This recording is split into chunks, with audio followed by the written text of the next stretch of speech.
thank you for being here. Pleasure. So, It really is. you've been to Independent, you've been to Raindance before, have you not? Yeah, we had a film here last year or the year before called Panic. And so that was the first time I'd sort of been in the machine. But as a student, yeah. You've had a wayward round with acting. So you went, did you go to private school, then to uni? Yeah, that's right. Well, no, so I went to private school for the first part of my life, and then I went to state school for the majority of my schooling, and then to uni, and then into the business. But I started working whilst I was at uni. And your dad really noticed you when you were in did you play Shakespeare? Yeah, that's right. And your dad was like, hang on a minute. I respect this now. Yeah. I love it when you've done your research. I don't let me interview you, and then what did I do? Yeah, no, it was. It's been great, and I'm really pleased that they. I was with him today. It's really nice that they support and are proud. It makes me feel good.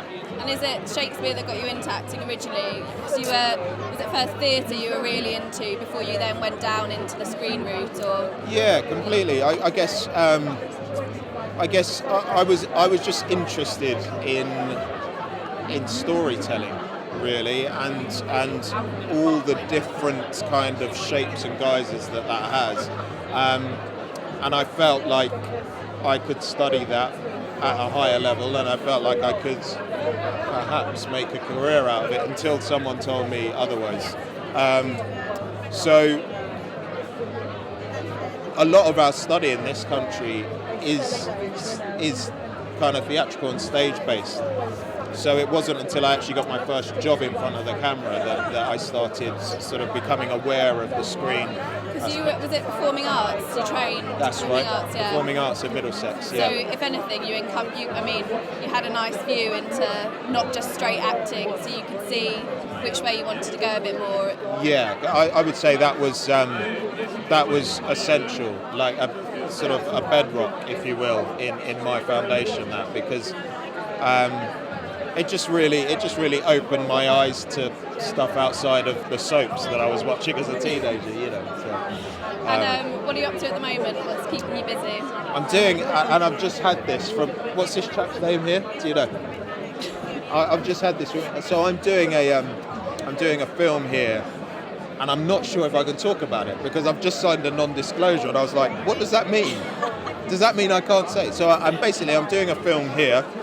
And I have a show that's just come out in America, so I'm sort of backwards and forwards and trying to jump between the two. The show is Containment, and that was out last week, and it's doing very well, and people are loving it, and we're very proud for people to see it. And then I'm doing this film here, and then we'll see what the summer holds. And have you experienced a low-budget, independent, real gritty English film that you've really been in? Yeah, so there's a film called Panic, which we showed here last year or the year before, and that gets a release this year in the next couple of months at some point. So, and I'm very, very proud of that. A group of guys that were passionate about this story got together. Got their budgets together and had it made, and so we're so pleased that it's coming out. And what's your reaction when you're approached for a film that perhaps you can't be paid or it's very small, but you believe in the film? So, like you say with this one, the guys really believed in it. Are you quite open to take it on if you think it's of interest, or are you? I try to read everything, and then I listen to three voices in my body. One's like my instinct, one's like my artistic soul, and then the other one's my spirit. And if I get three ticks, then it becomes really hard for me to walk away from that if they'll have me. So I become very compelled and then get involved that way. So I heard Steve McQueen say something, and I tried to live by that. He said, I decided to not care about money. And that really freed him up with power. I know it's, as an actor who's struggled, I know it's an arrogant thing to say, but I've tried to kind of put that to one side and go, what do I think about this story? And then let my heart lead me in that. And where do you see yourself in, say, 5 years' time? Are you going towards a goal? Are you just seeing what comes up? How are you playing it? I would imagine in 5 years' time, I have a production company as well, so we'll probably be talking again, and I'll be talking about my first film that we're putting through here.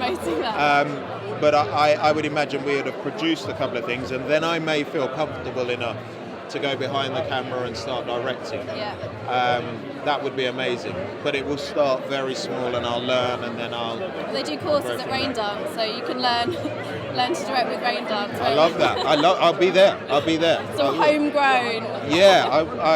I'll take you up on that. Definitely. Yeah. All right. Thank you very much. Pleasure, man. Have a good night. Thank you. Nice.